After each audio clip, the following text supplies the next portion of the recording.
This episode of the New Hampshire Business Show is sponsored by Everlasting Capital. If you're a small business and you need money and a bank won't give it to you, Everlasting Capital is here to help. In as quickly as a couple of days, you can have the funding your business needs for new equipment or anything else you need the capital for. So submit your application today and see how they can help you out. Hello everybody and welcome to the New Hampshire Business Show. My name is Chris Pastrana and today we're here with Devon Pratt of Devon's Holistic Wellness. How's it going? Good. How are you? Doing great. Wonderful. My voice is back. Things are moving in a good Yay. direction. So that's great. So let's get started. Tell me about yourself and what you do. So, again, my name is Devon Pratt. I am a Master Certified Holistic Nutritionist, and I have a wellness business called Devon's Holistic Wellness. It basically stemmed from necessity. So Right. I started kind of addressing my own physical issues a while ago, and as I kind of went down that journey, I realized that I was figuring out some things that were really important and really powerful. And once you learn things that can really affect other people like that, you can't keep it to yourself. So I went back to school, got the education behind me, and combined with the about 15 years of obsessive research, had enough information, I felt, to be able to offer people something really valuable. Good. So I've heard of wellness coaches, all this type of stuff, nutritionists. How does holistic kind of work into this?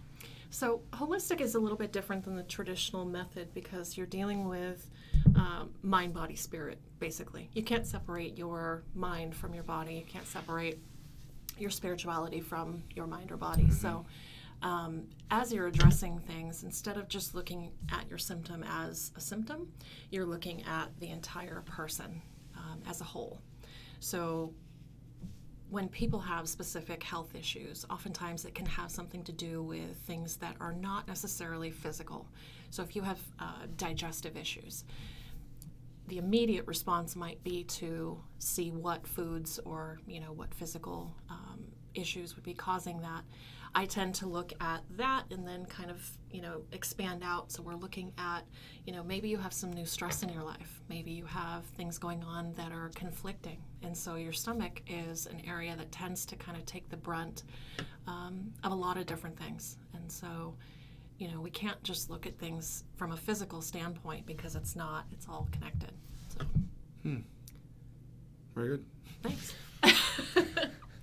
Because I'm always interested because holistic is one of those words that it gets thrown around a lot. It does. And sometimes I have no idea what they're talking about. Yeah. So it's good that you at least know what you're talking about. Yeah.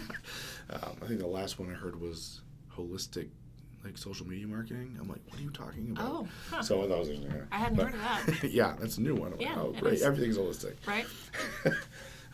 So let's jump into that a little bit because I know you said mind, body, spirit is kind of important when you're flowing into this type of thing. When you think about wellness, nutrition, you typically think about body. Mm-hmm. How does that kind of work in with that triangle? So, maybe you could expand a little more on what you're looking for. Yeah. Sorry. All right. So, like I said, when you think about nutritional wellness, it's often it's pretty physical. Yes. You said you're working on your body, you're working on what the food you take in, and all that type of stuff. Definitely. But you're talking about looking at it from a bigger picture. Yeah, the person as a whole. Yeah. Yeah. So you want to go into that a little bit and how that kind of works? Because most people don't look at it physically. Right. Yeah. So, like I was kind of mentioning before, the components all play off of each other. Mm-hmm. So if you can, make sure that I always think of it kind of as a tripod. So the different aspects of your mind, body, spirit, if you're not paying enough attention to one of those legs, your entire self would be off. Yeah. And it can cause disease. It can cause all sorts of things. So it's really important to make sure that you're looking at all of the areas of your self like that, and making sure that you're taking care of all of those areas in order to make sure that the three legs of that component kind of keep you steady, keep you solid. So, yeah. I know. So earlier on you talked about a lot of this came out of necessity because it was kind of your personal journey. Want to go on that a little bit? Sure. Wherever you're comfortable. Yeah, no, absolutely. It's actually a huge part of, why I love what I do, because I guess about 15, maybe 17 years or so at this point, doctors started telling me that I would be in a wheelchair by the time I was 40. Yeah. I have a degenerative spinal condition, and I've had 9 levels fused with hardware, cages, rods, screws, that sort of thing.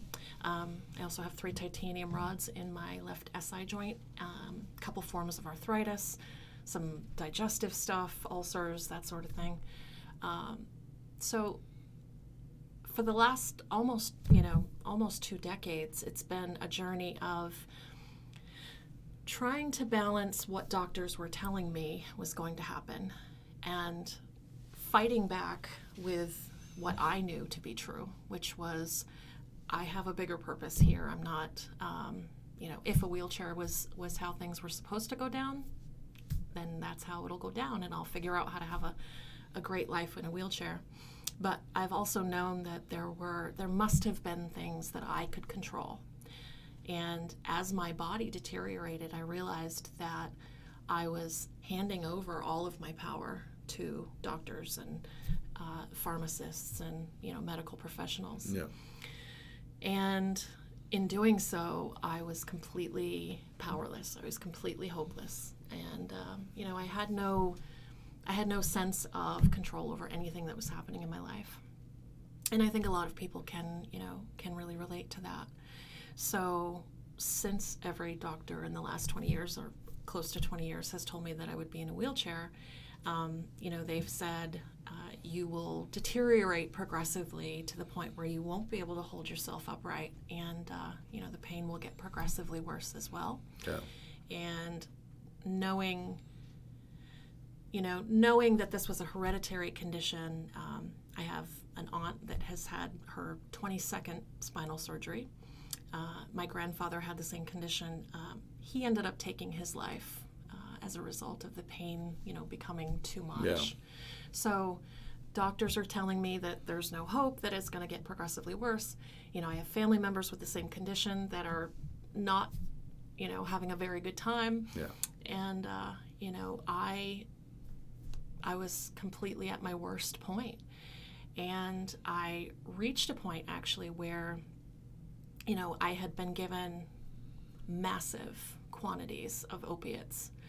And, they just kept, every time I would go, they would give me more, give me more, give me more.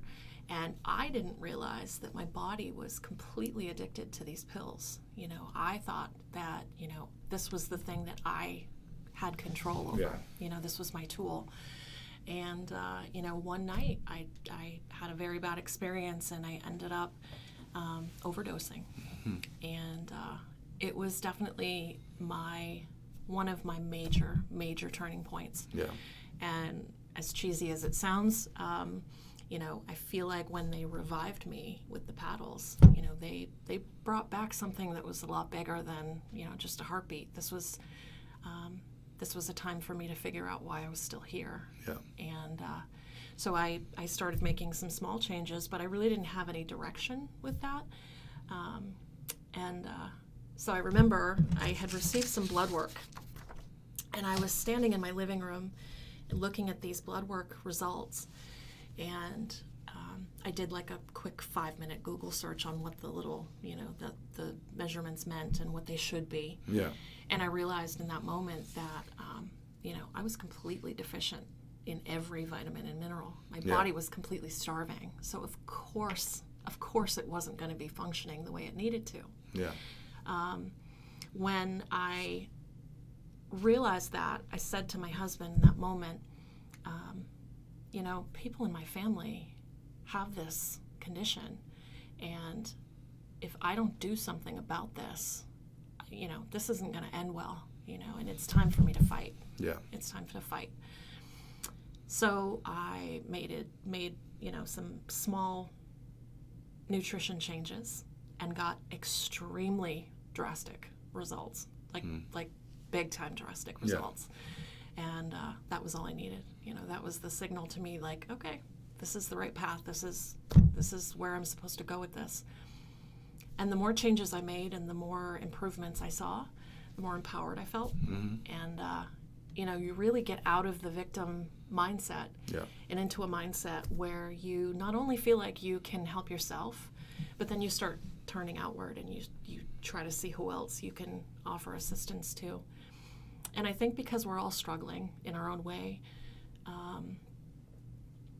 it's amazing to have gone through so many different experiences, so many different ailments, physical issues, because when I'm sitting in front of a client and I'm able to say, I get it. I really do understand what you're going through. That makes a big impact, on the relationship that I then have with my clients. And, it's been a game changer. I've been able to do things that I never, ever, ever thought I would be able to do. And, one of the things that happened last year, I turned 40, and because they said that I was going to be in a wheelchair, I did a 5K, because screw you. And that was a really powerful moment for me. That's good. There's a lot that I found fascinating about this, and of course there are always diseases that just come up. You can't do anything about that. Yeah. But it's amazing how our diets drastically impact health, and you can see that across the board if you look at the country as a whole. Obesity, all of these things are very directly linked to our diets. Yep. And a lot of diseases are exacerbated by this too. Mm-hmm. So it's very interesting to see that, again, you have drastic results where you just, if you start with that one thing, and it's literally as simple as what you put in your mouth, you can drastically change your health around and become much, much healthier. So I find that very, very fascinating. And what I always tell people, is, because their first response is, well, I want to make changes, but it's too hard. I can't do it. I'm going to be miserable. I have to give up everything. And one of the huge things that I tell people is, if you're eating, if your diet sucks, that's not a thing that needs to happen. Your food should make you happy. It should make you feel good when you eat it.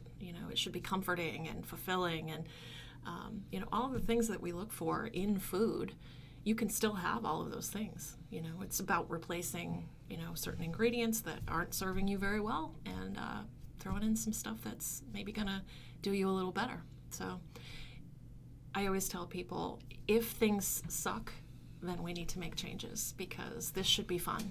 And I think a lot of people are surprised by that. So it's nice to surprise people. Yeah, and I like, again, throwing back to what we were talking about earlier, I like the personal responsibility approach to it, because a lot of people throw that out. They're like, oh, I can't do anything about it. Yeah. It's someone else's responsibility. It's someone else's fault. But at the end of it, you put the food in your body. You should be managing that. Well, and I agree with you completely. And a lot of people have a lot of I guess negative thoughts about themselves for the choices that they've made, and that's not going to serve you either. That's that kind of shame or that guilt or that I in the incoming paperwork that I do with people, the very first time we meet, because I do meet people in their homes for their consultations, which is slightly different than a lot of places. I ask you to get pretty vulnerable with me, and to do that in a clinical setting would be, not as nice. Yeah. So when I go into people's homes and I meet their families and I see their environment, one of the things that I ask them to do is tell me how bad it is. Tell me about sitting in the closet at 3 a.m. eating an entire package of Oreos. Like, tell me about that, and then let me respond. Because when I don't respond in a judgmental way, when I don't respond in a, that's so horrible kind of way, it can reset things for you. You can set that down, because it's not going to help you moving forward. So you set down the guilt, you set down the shame, leave it there, we'll address it. Let's move forward, though. because this isn't a nice space for you to be in. So let's move forward and get you to feeling better and doing things that are going to make you feel like you're in the right direction. Yeah. That's very good. Now, I think I word this question without getting political. Because I always say, no, this is really about politics, but this, especially when it comes to diet and stuff, politics kind of spreads into everything. Of course. So a lot of today, I see this all the time online, there is a push to make, again, body positivity is important, but at the same time, you have to be able to separate the good from the bad. So people are like, oh, no, I'm beautiful no matter how I am. But then they're like, oh, it's healthy to be overweight. So I see this a lot online. Do you have any thoughts on kind of how this plays out? Or is this something you typically deal with when you deal with patients? When I deal with clients, they're not usually at a space where they feel okay being who they are. Very uncomfortable in their skin. And what that does is it creates an environment within yourself where all of that hatred, all of that guilt, all of that shame is just swirling around, and it's distracting. It's very distracting. If your goal is to love yourself, then how is hating yourself going to get you there? That's my thought on that. But disillusionment, that's also not going to serve you. So having the perception that, if this is the case, say a person is, 50 pounds overweight, and maybe their numbers are still in the okay zone. Maybe they don't have high blood pressure yet. Maybe they don't have diabetes, things like that. But maybe they're right at the cusp.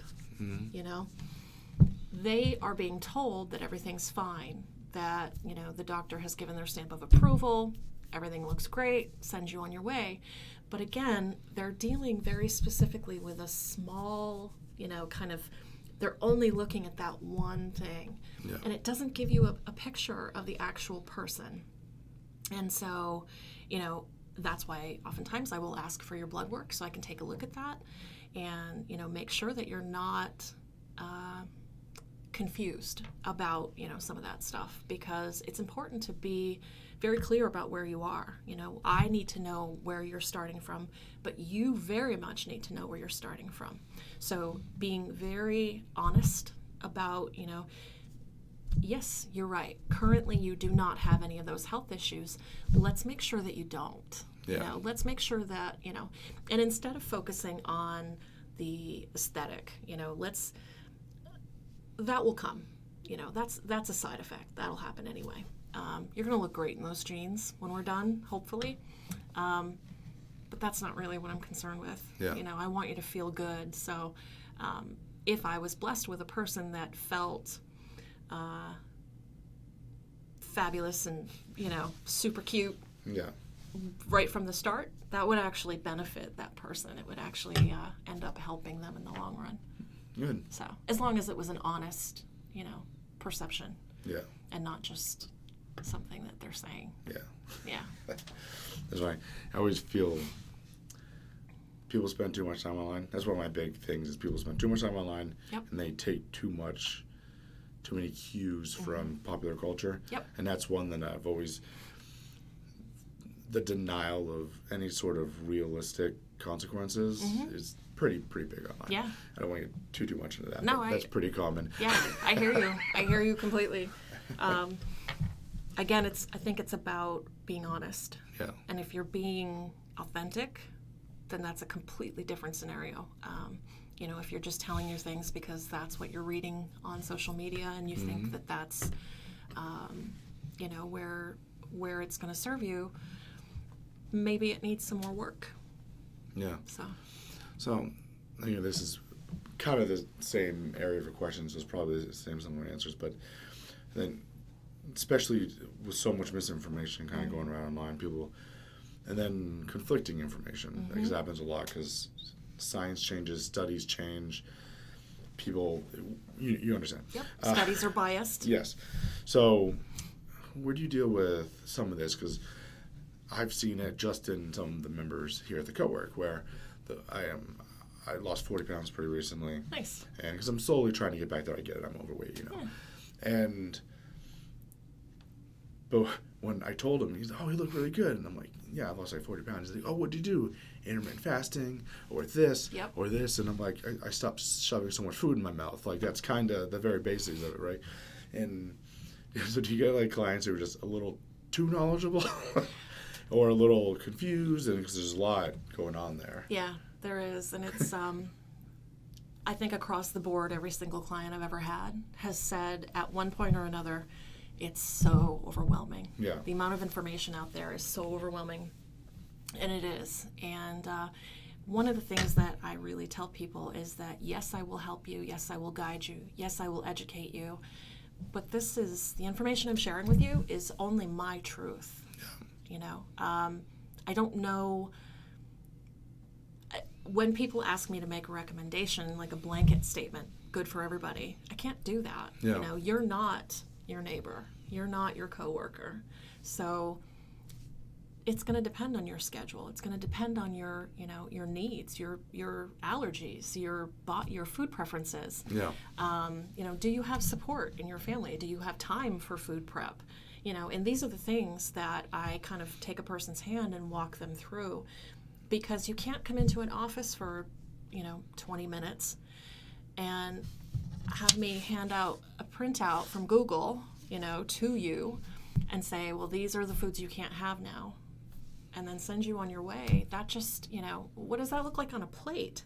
You know? Yeah. How do I cook these other foods that I've never seen before? Yeah. So I think that it's important for people to get back to intuitive eating, which is kind of a fancy way of just saying your body knows what you need. Yeah. It really does. So we get over the hump of the craving portion, because a lot of times people are eating out of just cravings and, you know, and habits. A lot of times people are just eating habitually. You know, we're in autopilot a lot of times in life, and eating is no different. So being able to get to a point after that initial period of, you know, let's get away from this hump. Once we get to this portion of things, that's when the good stuff happens, because people can really start to listen to their bodies and go, oh, wait a minute. I made this entire plate of food, but I'm full now, and I can stop eating. So they do. And, you know, that's kind of a really cool moment for me when people let me know that they're now, you know, making very conscious decisions based on a mindful eating experience. So if you're paying attention to your body, to the signals, to, you know, the foods that you're putting in front of yourself, you're way, way, way ahead of the game, way ahead. Yeah. So, yeah, intuitive eating is kind of where it gets, but I definitely have a plant-based approach. You know, but if a person's only ever eaten out of a box and they're 600 pounds and, you know, they only maybe have the ability to get to a dollar store for their groceries, that's not a connection that we can initially get to, right? Because once I figure out where you are, we work from there. So it's going to be too much of a leap if I take a person from that to, you know, say, you know, being vegan or something like that. That's setting you up for failure. Yeah. Right? Which is not how I roll. It's also I think that's where most people get the idea that eating healthy is expensive. Yes. Because I used to work out a lot, so I used to hear that a lot. Yep.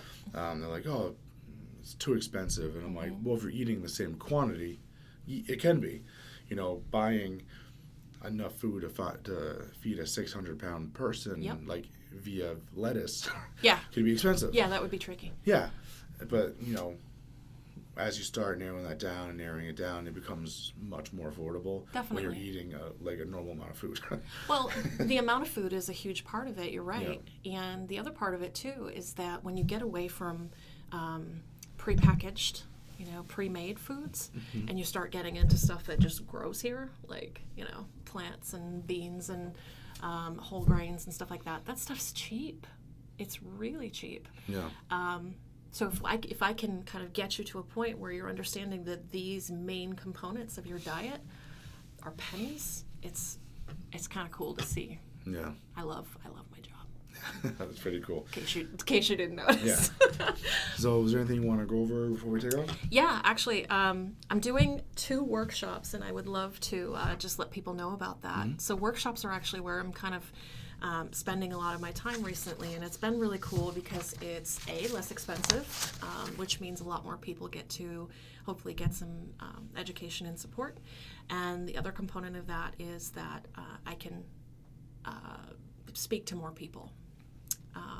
So the first one coming up is called Relieving Pain and Inflammation. So because I've dealt with so many different conditions, I tend to specifically work on an area for each workshop.